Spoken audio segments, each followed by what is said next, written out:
साथियों नमस्कार। हमारे चैनल में आपका स्वागत है। मैं हूं रामचंद्र मौर्य। पहलगाम हत्याकांड और पाकिस्तान से युद्ध लगता है कि ठंडे बस्ते में चला गया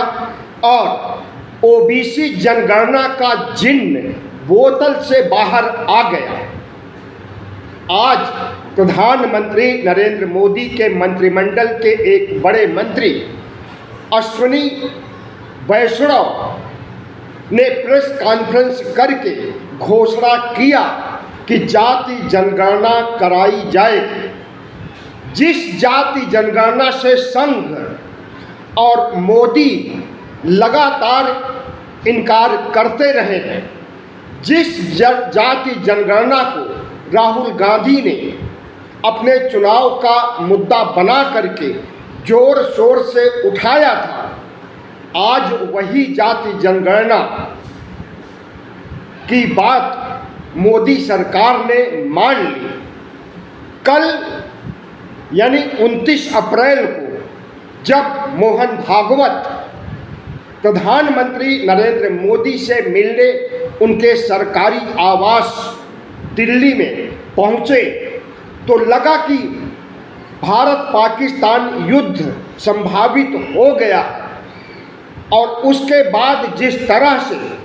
तीनों सेनाओं के प्रमुख से प्रधानमंत्री नरेंद्र मोदी मिलते हैं और मीटिंग दर मीटिंग करते हैं, उससे लगा कि 1-2 दिन में भारत पाक युद्ध शुरू हो जाएगा। लेकिन युद्ध का आइडिया, युद्ध की विभीषिका को शायद नरेंद्र मोदी और भागवत भांप गए। चीन ने जिस तरह से आंख तरेरी और पीओके को लेकर के चीन ने जो दावा किया कि पीओके का एक हिस्सा पाकिस्तान ने उसे सौंप दिया और पीओके की तरफ भारत अगर कब्जा करने के लिए आगे बढ़ेगा तो भारत की खैर नहीं होगी। हमें लगता है कि इसी बात पर नरेंद्र मोदी और संघ और पूरा भगवा ब्रिगेड सरकार के लोग झुक गए। जिस पाकिस्तान को ललकार रहे थे 22 अप्रैल से लड़ाई की धमकी दी जा रही थी, सर्जिकल स्ट्राइक की धमकी दी जा रही थी, उस पर अब लड़ाई की बात दूर, सर्जिकल स्ट्राइक भी नहीं होगी। प्रधानमंत्री नरेंद्र मोदी ने पहलगाम हत्याकांड को दबाने, पाकिस्तान भारत के संभावित युद्ध को चर्चा से हटाने के लिए आज अश्विनी वैष्णव के जरिए जब यह घोषणा कराई कि ओबीसी को उनका हक अधिकार दिलाने के लिए उनकी जनगणना कराई जाएगी और मुख्य जनगणना 2021 की जो होनी है इसमें ओबीसी जनगणना को जोड़ा जाएगा। राहुल गांधी अरसे से मांग करते रहे हैं जातीय जनगणना का। राहुल गांधी के पहले मुलायम सिंह यादव, राम मनोहर लोहिया, लालू प्रसाद यादव और तमाम ऐसे शरद पवार जैसे तमाम ओबीसी नेताओं ने इसे समय समय पर मुद्दा बनाया, मांग किया, लेकिन उनकी मांग कभी नहीं मानी गई। आज ओबीसी समाज के लिए एक ऐतिहासिक दिन है। पहला ऐतिहासिक दिन वह था जब विश्वनाथ प्रताप सिंह 1990 में अगस्त के महीने में मंडल आयोग लागू करते हैं और दूसरा ऐतिहासिक दिन आज 30 अप्रैल 2025 है जब ओबीसी जनगणना की बात ऑन रिकॉर्ड मोदी सरकार ने मान लिया। इसके पहले मोदी जी जब राहुल गांधी ने ओबीसी सवाल उठाया तब वह बगले झांकने लगे थे और राहुल गांधी के ऊपर जातिवादी होने का आरोप लगाते थे। 80-20 का खेला खेल करके चुनाव जीतने का मंसूबा बना चुके प्रधानमंत्री नरेंद्र मोदी को लगा कि अब 80-20 का खेला नहीं चलेगा, क्योंकि राहुल गांधी ने ओबीसी समाज के जिस यक्ष प्रश्न को राष्ट्र की मुख्य धारा में ला करके खड़ा कर दिया, जिस तरह से राहुल गांधी ने संविधान की लाल कॉपी लेकर पूरे देश में दौरा किया, सभा सम्मेलन किया, संविधान सम्मान सम्मेलन किया और हर जगह उन्होंने ओबीसी गणना की बात उठाई। सिर्फ ओबीसी गणना नहीं, बल्कि ओबीसी समाज को उसका पूरा हक अधिकार देने के लिए 50% आरक्षण का जो कैप लगा हुआ है, इस कैप को भी खत्म करने के लिए राहुल गांधी ने आवाज उठाई पिछड़ी जातियों के पक्ष में। राहुल गांधी के साथ पूरा विपक्ष और इंडिया गठबंधन खड़ा था। प्रधानमंत्री नरेंद्र मोदी को लगा कि संविधान के मुद्दे पर और ओबीसी के मुद्दे पर, ओबीसी जनगणना के मुद्दे पर कि 2024 में उन्हें 303 सीटों से घाटा हो करके 240 पर आकर के सिमट गए थे, और अगर अब वह जातीय जनगणना की बात नहीं मानेंगे तो यह 240 का आंकड़ा 140 या 40 पर भी आ सकता है। उन्होंने आरएसएस प्रमुख मोहन भागवत को बुलाया अपने निवास पर, उनसे चर्चा किया, विचार विमर्श किया और उसके बाद आज जब अश्विनी वैष्णव के माध्यम से राष्ट्र को बताया कि ओबीसी जनगणना जो लंबित थी उसे मान ली गई है और मुख्य जनगणना में इसे शामिल करके ओबीसी समाज की सामाजिक, आर्थिक, सांस्कृतिक पृष्ठभूमि, उनकी गरीबी, उनकी जहालत के आंकड़ों के साथ उनकी जाति की गणना कराई जाएगी। उन्होंने यह नहीं कहा कि जाति गणना कराने के बाद जितना हिस्सेदारी होगी ओबीसी की उतना उन्हें आरक्षण दिया जाएगा, लेकिन जब जाति गणना हो जाएगी तब आरक्षण देने से, अगर नहीं देना चाहेंगे तब भी आरक्षण देना पड़ेगा। और क्योंकि जिस उद्देश्य की प्राप्ति के लिए ओबीसी गणना कराई जा रही है उस उद्देश्य को पूरा करना पड़ेगा। 1881 में सबसे पहले अंग्रेजों ने ओबीसी की जनगणना कराई थी और उसी समय से इस देश में जनगणना की शुरुआत हुई थी। 1881 के बाद 1931 में आखिरी बार ओबीसी जनगणना हुई थी और उस समय ओबीसी की जनसंख्या इस देश में 54% से अधिक थी। उसी को आधार बना करके विश्वनाथ प्रताप सिंह ने मंडल आयोग लागू किया और 54% ओबीसी को 27% आरक्षण देने के लिए ऐलान किया और ओबीसी के हर छात्र को 54 रुपये स्कॉलरशिप देने की घोषणा किया था। प्रधानमंत्री नरेंद्र मोदी आरएसएस की पृष्ठभूमि से आते हैं और आरएसएस कभी नहीं चाहता है कि संविधान की सामाजिक न्याय की धारणा इस देश में चरितार्थ हो। आरएसएस यह भी नहीं चाहता है कि संविधान की धर्मनिरपेक्षता की भावना इस देश में आगे बढ़े। आरएसएस यह भी नहीं चाहता है कि ओबीसी, एससी, एसटी को संख्या बल के आधार पर उन्हें न्याय मिलना चाहिए। लेकिन राहुल गांधी ने, अखिलेश यादव के पीडीए ने, तेजस्वी यादव ने जिस तरह से लोकसभा चुनाव के दौरान ओबीसी जनगणना का मुद्दा उठाया, उससे नरेंद्र मोदी की सरकार एक लंगड़ी सरकार, एक बैसाखियों वाली सरकार में तब्दील हो गई।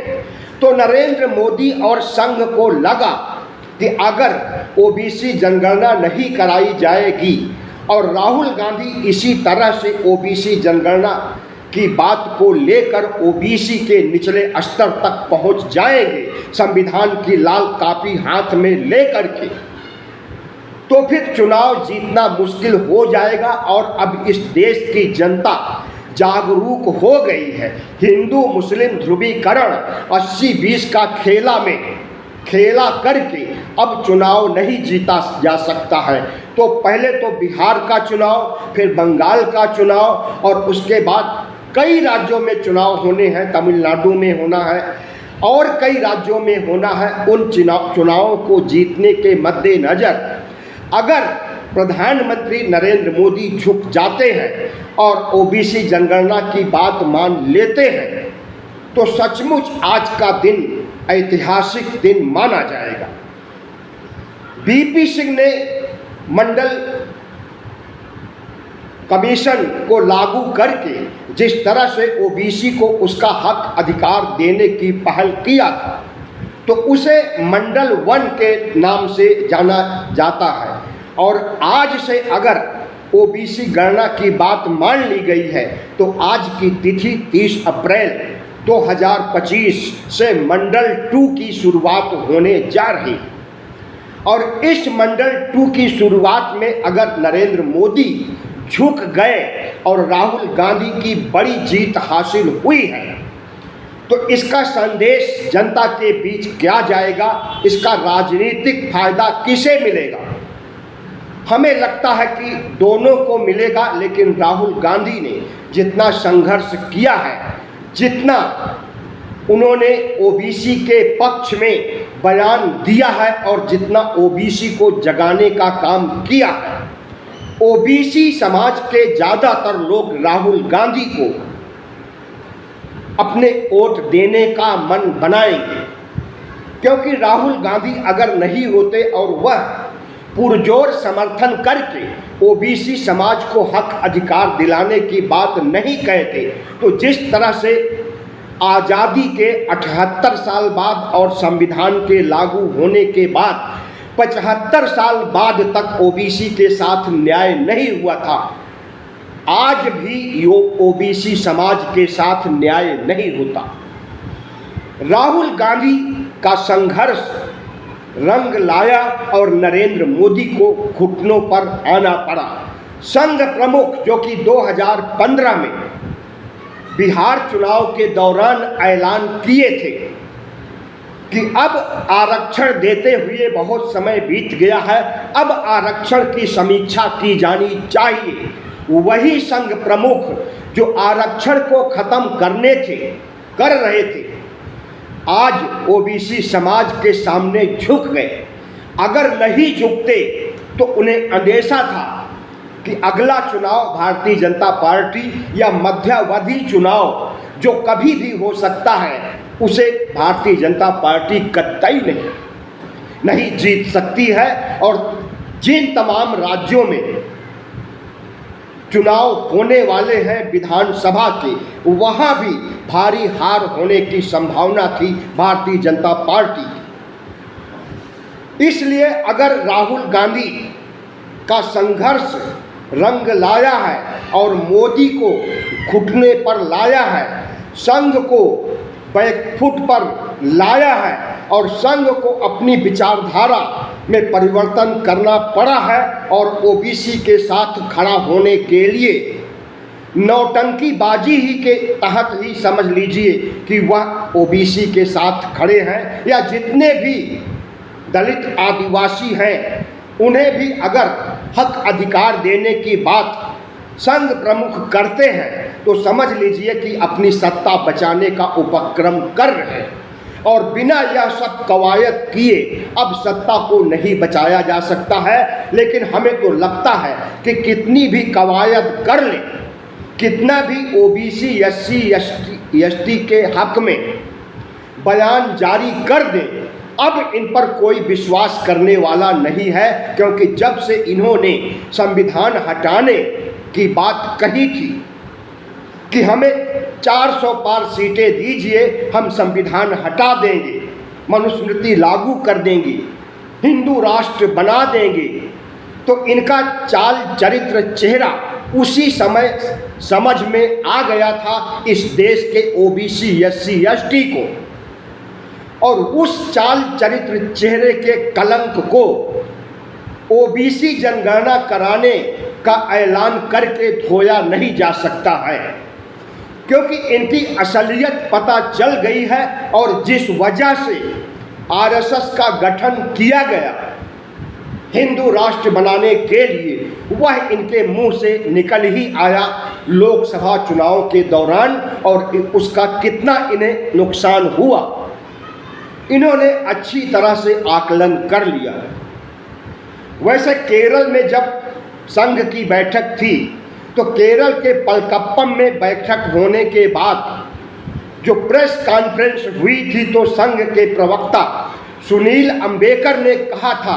कि ओबीसी जनगणना कराई जानी चाहिए। ओबीसी समाज को उनका हक अधिकार दिलाने के लिए उनकी संख्या की जानकारी होना जरूरी है, लेकिन इसे राजनीतिक मुद्दा नहीं बनाया जा सकता है। तो प्रधानमंत्री नरेंद्र मोदी उस समय भी नहीं तैयार थे, और हम आपको बता दें कि वह 29 अप्रैल तक भी नहीं तैयार थे। रातों रात संघ प्रमुख ने उन्हें इसके लिए मनाया, और मुद्दे से भटकाने के लिए कि भारत पाकिस्तान का युद्ध हो रहा है और हिंदुत्व की रक्षा करने के लिए जो 26 हिंदू मारे गए हैं पहलगाम में,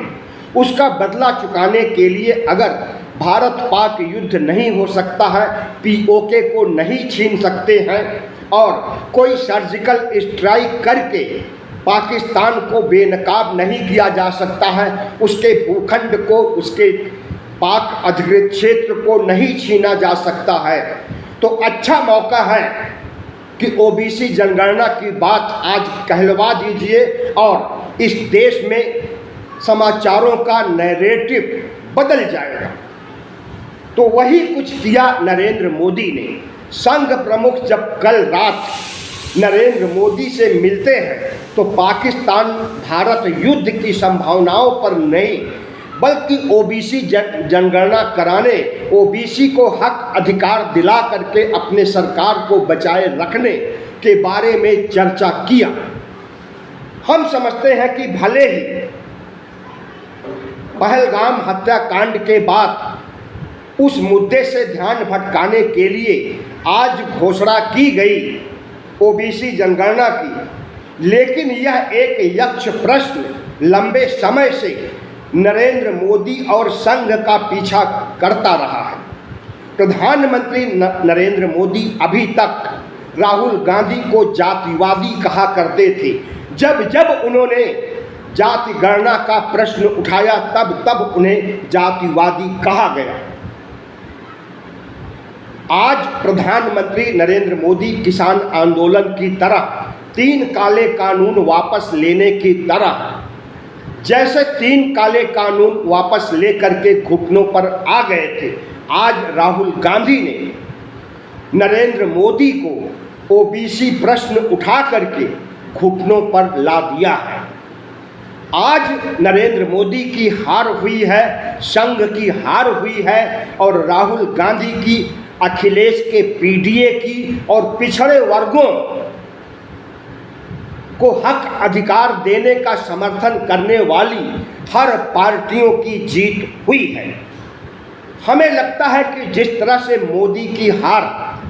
किसान आंदोलन में हुई, पिछड़ा आंदोलन में हुई, उसी तरह से बोध गया आंदोलन जो इस समय चल रहा है, बोध गया आंदोलन भी इतना तेजी से आगे बढ़ रहा है कि आने वाली 12 मई को 12 लाख दुनिया भर के बुद्धिस्ट बोध गया पहुंच रहे हैं, और आंदोलन को किसान आंदोलन से भी बड़ा करके नरेंद्र मोदी को घुटनों पर तीसरी बार लाएंगे। पहली बार किसानों ने लाया, दूसरी बार राहुल गांधी ने लाया, और तीसरी बार इस देश के और दुनिया भर के बुद्धिस्ट भंते और उपासक उपासिका बौद्ध अनुयायी नरेंद्र मोदी को घुटनों पर लाएंगे और बीटीएमसी कानून को निरस्त करवाएंगे और बोध गया प्रांगण से ब्राह्मणों को खदेड़ने का काम करेंगे। और यह बात उन्हें माननी ही पड़ेगी, क्योंकि लंबे अरसे तक किसी का शोषण नहीं किया जा सकता है, किसी के हक अधिकार पर कब्जा नहीं जमाए रख सकते हैं। इस बात को संघ भी समझ गया है, नरेंद्र मोदी भी समझ गए हैं और इस देश की जनता भी समझ गई है। इसलिए अब नरेंद्र मोदी सीढ़ी दर सीढ़ी अपनी सियासत को बचाए रखने के लिए पतन की ओर जा रहे हैं, और वो ऐसा नहीं करेंगे तो उनकी सियासत ही खतरे में पड़ जाएगी और भारतीय जनता पार्टी का वजूद तो नहीं खत्म होगा, लेकिन इतना जर्जर हो जाएगी दलित ओबीसी विरोधी होने की वजह से, अन्य धर्मों की विरोधी होने की वजह से, अल्पसंख्यकों की विरोधी होने की वजह से भारतीय जनता पार्टी सिमट करके सिर्फ 3 जातियों ब्राह्मण, क्षत्रिय और वैश्य की पार्टी बन जाएगी। और इनकी औकात कितनी है आपको पता ही होगा कि इनकी संख्या पूरे देश में 15% से अधिक नहीं है। इसलिए समय के मुताबिक अगर नरेंद्र मोदी और संघ प्रमुख मोहन भागवत को की समझ व्यापक नहीं होगी और इस देश के ओबीसी, एससी, एसटी समाज, अल्पसंख्यक समाज के हितों को नज़रअंदाज करके